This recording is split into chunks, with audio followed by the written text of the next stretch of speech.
እነዚህን ምልክቶች ሳታውቁ ቁርአንን አስተካክዬ ማንበብ እችላለሁ ማለት ፈጽሞ የማይታሰብ ነገር ነው። ቁርአንን በትክክል ለማንበብ እነዚህን በየአንቀጹ በተደጋጋሚ የምናገኛቸውን ምልክቶች ማወቅ ይቅር የማይባል ግዴታ ነው። በዛሬው ቪዲዮ እነዚህን ምልክቶች ቀላል በሆነ መልኩ አንድ በአንድ ከነምሳሌያቸው የምናይ ይሆናል። ለቻናሌ አዲስ ከሆናችሁ ሰብስክራይብ እንድታደርጉ በአክብሮት እየጋበዝኩኝ ቀጥታ ወደ ምልክቶቹ እናልፋለን። እነዚህ ከላይ በኩል ያሉት ቁርአን ውስጥ የምናገኛቸው ሁሉም የተንዊን አይነቶች ናቸው። ተንዊን ማለት በአጭሩ የአንድ ቃል መጨረሻ ላይ የሚጨመር ን የሚል ድምጽ ማለት ነው። ለምሳሌ ሙሐመድ የሚለው ላይ ሙሐመዱን፣ አህመድ የሚለው ላይ አህመዱን የሚል ድምጽ መጨመር ማለት ነው። ታዲያ ቁርአን ውስጥ ሶስት አይነት የተንዊን አይነቶች አሉ፣ ፈትሐተይን፣ ከስረተይንና ضመተይን። ሆኖም እያንዳንዳቸው ቁርአን ውስጥ ሶስት አይነት አቀማመጥ አላቸው። አንድ በአንድ እናያቸዋለን። ከፈትሐተይን እንጀምራለን። የመጀመሪያው እነዚህ ተነባብረው ያሉት ሁለቱም የፈትሐ ምልክቶች እኩል በኩል ተቀምጠው ካገኘናቸው ን የሚለውን ድምጽ በግልጽ ማንበብ ወይም ማውጣት ይኖርብናል ማለት ነው። ይህ አይነቱ አነባብ ኢዝሃር ተብሎ ይጠራል። ልክ እዚህ አንቀጽ ላይ እንዳለው ማለት ነው። ወኩላ ሚንሃ ረገደን ሐይሱ ሺእቱማ። ስለዚህ ን የምትለዋን ድምጽ በግልጽ እናነባታለን። ረገደን እያልን ማለት ነው። ሌላ ምሳሌ ዓብደን ኢዛ ሶላ። ሁለተኛው ምልክት ደግሞ እነዚሁ ምልክቶች በዚህ መልኩ ተበላልጠው ሲመጡ ሲሆን ን የምትለዋን ድምጽ ከቀጣዩ ፊደል ጋር ጨፍልቀን ወይም አዋህደን ማንበብ የሚኖርብን ሲሆን በዚህን ጊዜ ን በግልጽ ባትነበብም የአፍንጫ ድምጽ ግን ይኖራታል። ይህ አይነቱ አነባብ ኢድጋም ተብሎ ይጠራል። ልክ እዚህ አንቀጽ ላይ እንዳለው ማለት ነው። ሙተሻቢሃን ወለሁም ፊሃ። ልክ እዚህ ላይ እንዳለው ን የምትለዋን ድምጽ በግልጽ አናነብም። ሙተሻቢሃን ወለሁም። ሌላ ምሳሌ ሱሑፈን ሙጠሃራ። እዚህ ላይ በዚሁ ተመሳሳይ ምልክት ኢኽፋ የሚባል ህግ አለ። እሱን በሌላ ቪዲዮ የምንመለስበት ይሆናል። ሶስተኛው ደግሞ ከነዚህ ከሁለቱ አንደኛዋ በትንሿ የሚም ምልክት ተቀየራ ስናገኛት ሲሆን የዚህን ጊዜ ን የሚለውን ድምጽ ም በሚል መቀየር ማለት ነው። በሌላ አገላለጽ ኑን ፊደልን ወደ ሚም ፊደል መቀየር ማለት ነው። ይህ አይነቱ የአነባብ ህግ ኢቅላብ ተብሎ ይጠራል። ልክ እዚህ የቁርአን አንቀጽ ላይ እንዳለው ማለት ነው። ሰሚዓን በሲራ። እዚህ ላይ እንዳለው ሰሚዓን ሳይሆን ሰሚዓም ምን የምንለው ሰሚዓን በሲራ። ሌላ ምሳሌ ኩሉ ወሽረቡ ሃኒአን ቢማ ኩንቱም ተዕመሉን። እንግዲህ እስካሁን ያየናቸው ሶስቱን የፈትሐተይን ምልክቶች ሲሆን በተመሳሳይ ከስረተይንም ላይ ልክ እንደዚሁ ሶስት አይነት ምልክቶች አሉ። ህጋቸውም ተመሳሳይ ነው። አጠር ባለመልኩ በምሳሌ እንመልከታቸው። የመጀመሪያው ልክ እንደዚህ እኩል ሆኖ ሲመጡ ን የምትለዋን ድምጽ ግልጽ ማድረግ ወይም ኢዝሃር። ለምሳሌ ወጀናቲን አልፋፋ። ሁለተኛው እንደዚህ ተበላልጠው ሲመጡ ኢድጋም ማድረግ። ለምሳሌ ወዋሊዲን ወማ ወለድ። ሶስተኛው በአንዷ ምልክት ፋንታ ትንሿን የሚም ምልክት ካገኘን ኢቅላብ ማድረግ። ለምሳሌ ዑቱሊን ባዕደ ዛሊክ። ወዳው ضመተይን እንለፍ። እዚህም ጋር ተመሳሳይ ሶስት ህጎች እናገኛለን። የመጀመሪያው እንደዚህ ሁለቱም ተነባብረው ከመጡ ኢዝሃር ማድረግ ወይም ን የምትለዋን በግልጽ ማንበብ። ለምሳሌ ሐኪሙን ዓሊም። ሁለተኛው ልክ እንደዚህ ተለያይተው ጎን ለጎን ከመጡ ኢድጋም ማድረግ። ለምሳሌ ጊሻወቱ ወለሁም። ሶስተኛው ልክ እንደዚህ አንዷ ምልክት በሚም ተቀይራ ካገኘን ኢቅላብ ማድረግ። ለምሳሌ ሰሚዑን በሲር። እስኪ እነዚህን ሶስቱንም ምልክቶች በደንብ ለመለየት እንዲመቸን ሶስቱንም ምልክቶች የያዘ አንድ አንቀጽ እንመልከት። መጀመሪያ እድሉን ለእናንተ ልስጣችሁ፣ እስኪ ሞክሩት።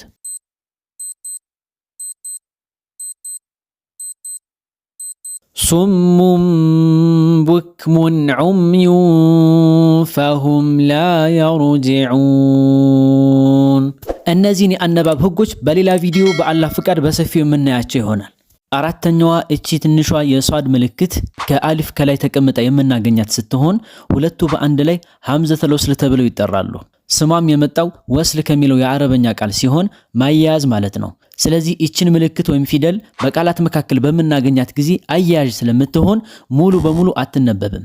ለምሳሌ ቁል ሁወ አላሁ አሐድ።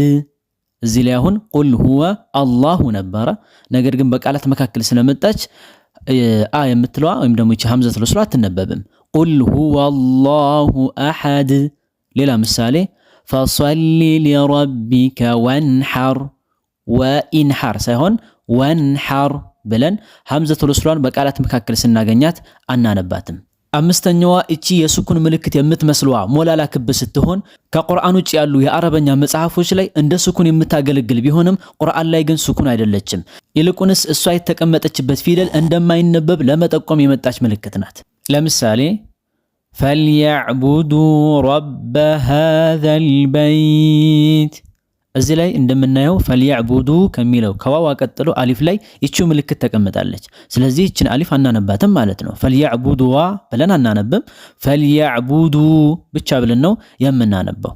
ሌላ ምሳሌ ወላ ተቁለነ ሊሸይኢን ኢኒ ፋዒል እዚህ ላይም ልክ እንደዚሁ ከሽን ቀጥሎ ያለችው አሊፍ አትነበብም። ወለቢሱ ፊ ከህፊሂም 300 ሲኒን እዚህም ላይ በተመሳሳይ ለቢሱ የሚለውና ሚአ የሚለው ላይ ያለችው አሊፍ አትነበብም። ሶስተኛዋ እቺ የዜሮ ቅርጽ ያላት ምልክት ስትሆን ለየት ያለ የአነባብ ህግ አላት። ማለትም እችን ምልክት ከአሊፍ ከላይ ተቀምጣ ካገኘናት ሁለት አይነት አነባብ አላት። አንደኛው እሷ ላይ የምናቆም ከሆነ አሊፍ የምትነበብ ሲሆን ሁለተኛው ደግሞ እሷ ላይ የማናቆም ከሆነ ቀጥለን የምናነብ ከሆነ ግን አሊፈን አናነባትም ማለት ነው። ለምሳሌ ካነት ቀዋሪራ ሚን ፊዳ የመጀመሪያው ላይ ስለምናቆም አሊፋን ስበን ነው የምናቆመው ቀዋሪራ። ሁለተኛው ላይ ግን ስለማናቆም አሊፋን ሳንስብ ነው የምናነባው ቀዋሪራ ሚን ፊዳ። ሌላ ቀላልና የተለመደ ምሳሌ እንመልከት። የቁሉነ ያ ለይተና አጣዕና አላህ ወአጣዕና ረሱላ እዚህ ቦታ ላይ የአንቀጹ መጨረሻ ወይም ማቆሚያ ስለሆነ አሊፋን ስበን ነው የምናቆመው ወአጣዕና ረሱላ።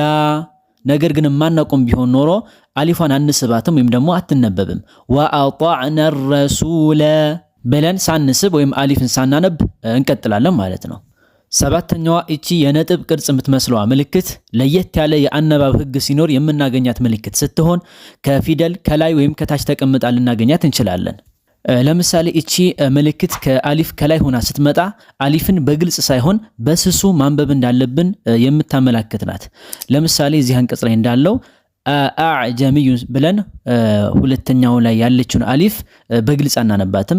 አአ ሳይሆን የምንለው አዕጀሚዩን ብለን በስሱ ማንበብ እንዳለብን ለመጠቆም ነው። በነገራችን ላይ ይህን አንቀጽ እንዴት እንደሚነበብ በሰፊው ከዚህ በፊት የሰራሁት ቪዲዮ አለ፣ እዛ ላይ ሄዳችሁ ማየት ትችላላችሁ። ከዚህ በተጨማሪም እቺ ምልክት ያለችባቸውን የቁርአን አንቀጾችን እንዴት እንደሚነበቡ ሰፊ ያለ ህግ ስላለው በሌላ ጊዜ በሰፊው በሌላ ቪዲዮ የምናይ ይሆናል ኢንሻአላህ። ስምንተኛዋ እቺ የያ መድ ምልክት ስትሆን በግልጽ እንደምናየው የያ ቅርጽ ባይኖራትም ነገር ግን ልክ እንደ ያ መድ ታገለግላለች። ለምሳሌ ሊኢላፊ ቁረይሽ ኢላፊሂም አሁን እዚህ ላይ ከሐምዝ ቀጥሎ ያለችው እቺው ምልክት ልክ እንደ መጀመሪያው ላይ እንዳለችው ሊኢላፊ እንደሚለው ላይ ያለችው ያ ከሷ ጋር ተመሳሳይ ነው።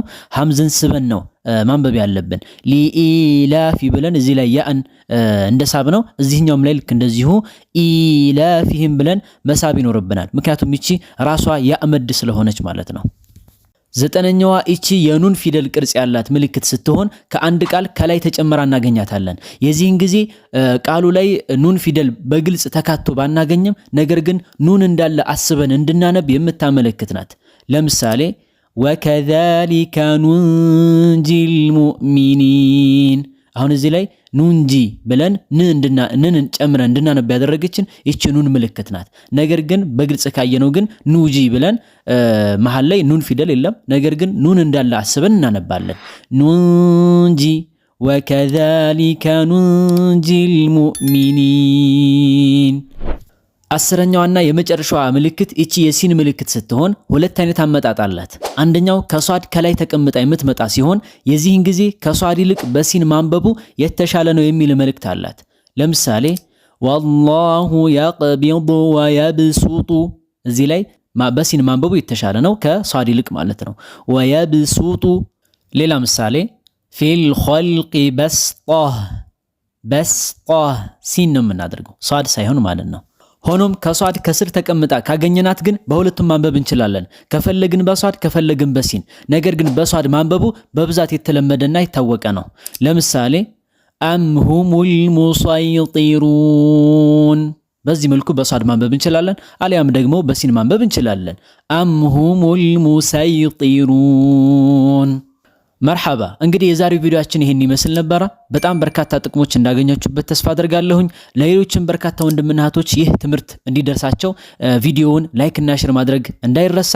ቁርአንን በኦንላይን ከቃኢዳ ጀምሮ እስከ ሒፍዝ ድረስ ለመማር የምትፈልጉ ኮሜንት ላይ በማስቀምጥላችሁ የቴሌግራም አድራሻ ብታናገሩኝ ማግኘት ትችላላችሁ። በቀጣይ በሌሎች ቪዲዮዎች እስክንገናኝ ድረስ መልካም ጊዜ እመኝላችኋለሁ። ወሰላሙ አለይኩም።